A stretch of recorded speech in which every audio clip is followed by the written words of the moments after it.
Coming up on Mountain News this morning, Kentucky Republicans are reflecting on their wins and losses this election year. Plus, the Transportation Cabinet is staying ahead of the upcoming winter season. Dedicated to Eastern and Southern Kentucky, this is WYMT Mountain News this morning.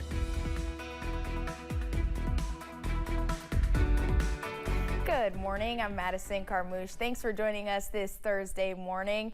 We are at that 6:30 mark. Let's check in with meteorologist Megan Desmall for a look at your forecast this morning. I mean, Megan, we're at Friday Junior. Maybe we've got some nice weather ahead of us. I'm not sure. We might, depending on where you are today. We have a big range of temperatures and rain chances, so who knows, right? But if we look at those current temperatures outside the door right now, you can see that we're already starting at a quite warm temperature. For majority of the area, we are above that 60-degree mark. Let me remind you that the normal high for this week is 61 degrees, and every single city is above that mark, with the exception of Middlesboro, Jonesville, Clintwood, and Grundy, as well as Logan and Prestonsburg. So it's a warm start to your day. We do have that rain coming through, which is why we have a difference in those temperatures. A little bit cooler as you're heading to the north, a little bit warmer as you're heading more to the south. And here is where that rain is positioned right now. It's moving into our more northerly counties, and it will continue to push through, hitting some of our more central counties as well today before dissipating and leaving your Friday mostly clear. And as we go through the next couple hours, the temperature trend will just stay right about where it's at, especially if you're in the more northerly counties, not changing too much. Madison? All right, Megan, thank you. The lone Eastern Kentucky House Democrat remains in her seat after Ashley Tackett Lafferty was reelected Tuesday. The win marks the second time Lafferty has defeated Republican Brandon Spencer for the 95th district seat, retaining the position she has held since 2019. Lafferty shared a statement early yesterday saying, quote, "I'm grateful to the voters of my district who once again have placed their faith in me to represent them in Frankfort, and I look forward to getting back to the job of making the 95th district a better place to work, live, and raise our children." You can see her full statement over on our website, WYMT.com, as well as the statement from Spencer.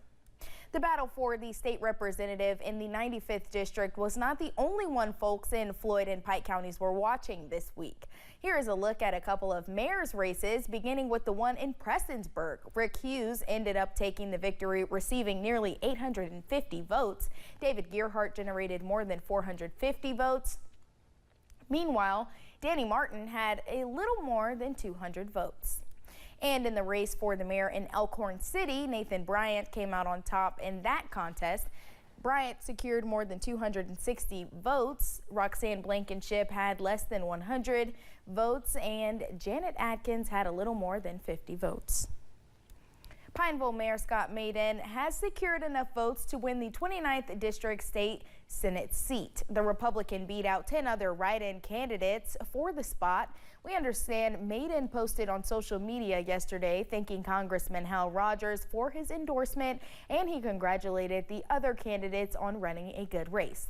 The 29th District consists of Bell, Floyd, Harlan, Knott, and Letcher counties. The seat opened up unexpectedly just before the election after the death of Senator Johnny Turner. In the race for Commonwealth's attorney for the 47th Judicial Circuit in Letcher County, Matt Butler defeated former Commonwealth's attorney Edison Banks.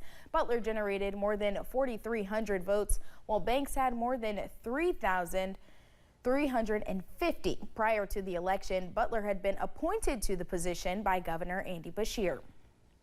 And in the race for Commonwealth's attorney in the 41st Judicial Circuit, Haley Jo Fields defeated Jake Roberts. Fields tallied more than 14,800 votes, according to the Secretary of State's website. Roberts tallied 2,500 votes nearly. The 41st Judicial Circuit is composed of Leslie, Clay, and Jackson counties. Republican Kentucky State Senate President Robert Stivers spoke at a news conference yesterday. Stivers gave his reaction to the election results in the Commonwealth. He says the success of Republican candidates bodes well for Kentucky. Stivers was asked about his reaction to the controversial Amendment 2 being shot down. He said the bill was always intended to be a tool to help disadvantaged communities, but was misunderstood. People knew it was tough and it was going to be misrepresented, but I don't want to say misrepresented. It's going to be interpreted however they want it to interpret. Every county in Kentucky voted against Amendment 2. Republicans took back control of the Senate by flipping multiple Democrat-controlled seats and securing a multi-seat majority. Democrats have controlled the Senate for all 4 years of President Biden's term. Republicans controlled the Senate for all of former President Donald Trump's first term. Senate Minority Leader Mitch McConnell says there are a few reasons why he is particularly happy the chamber will be out of the Democrats' control. The filibuster will stand. There won't be any new states admitted that give a partisan advantage to the other side. And we'll quit beating up the Supreme Court every time we don't like a decision they make. McConnell announced last year he is stepping down from leadership. Senate Republicans will vote for their next new leader next week.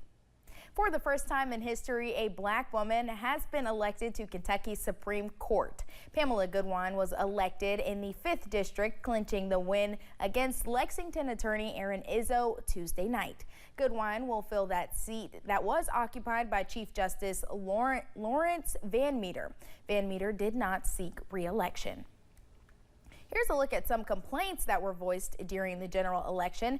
In Laurel County, there were several complaints, including 2 involving electioneering and 4 dealing with voting machines. In Pulaski County, there were just 2 on election day, but there were as many as 7 in the run-up to the general election.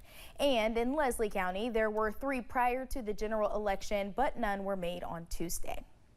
Governor Andy Beshear is set to host a Team Kentucky briefing today. The briefing in Frankfort will be about a variety of topics, including economic development and infrastructure improvements throughout the state. Murder and arson charges are now filed against a man accused in an incident that ended with a death in Wayne County, West Virginia. Our sister station reports Daryl Riggs was charged with murder and arson following a situation where a home burned down to the ground in the Fort Gay area. That incident happened last week in the 2100 block of Mill Creek Road. The remains of 65-year-old Robert Estep were found inside the burned home. In Laurel County, the sheriff's office says it is seeing a resurfacing of a phone scam targeting elderly folks. The scammers are calling to tell people their child or grandchild or other loved ones are in danger and to send money. One report said the scammer was trying to get $1,500, and if you rely on caller ID to screen your calls, deputies say to be careful because they can mimic the phone numbers or disguise them to look like a loved one is calling.